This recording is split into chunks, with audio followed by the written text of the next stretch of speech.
বন্ধুরা, বাগিপুর আমি দেখে এলাম। এর থেকে ভালো তো আমি হিরো আলমের সিনেমাগুলি দেখে নিতাম। बात तो सही है। মানে যা খুশি তাই।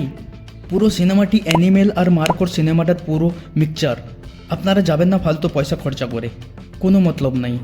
क्या बात कर रहे মানে বন্ধুরা, সাউথের একটি 555 বলে সিনেমা আছে, সেই সিনেমাটির থেকে স্টোরি লাইন উঠিয়ে এই সিনেমাটার মধ্যে পুরো চিপকিয়ে দিয়েছে। তাছাড়া বন্ধুরা, গানগুলোও রিমেক।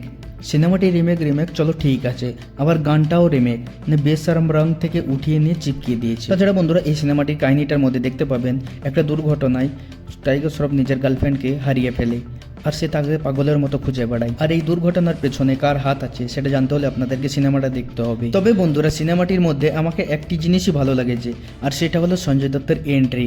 মানে যতবার স্ক্রিনেতে দেখানো হয়েছে সঞ্জয় দত্তকে, ততবার আমার ভালো লেগেছে। টাইগার শ্রফের কথা কি বলবো বন্ধুরা, একদম বাচ্চা লাগছে সঞ্জয় দত্তর আগে। ওর সামনে বিলকুল একদম বাচ্চা যাকে বলে। তো আমি সাজেস্ট করবো আপনারা ফ্রি থাকলেই সিনেমাটা দেখবেন, তাছাড়া পয়সা খরচা করে দেখার দরকার নেই। बात तो सही है। তো বন্ধুরা, ভিডিওটি ভালো লাগলে আমাদের চ্যানেলটিকে সাবস্ক্রাইব করে রাখবেন। ধন্যবাদ।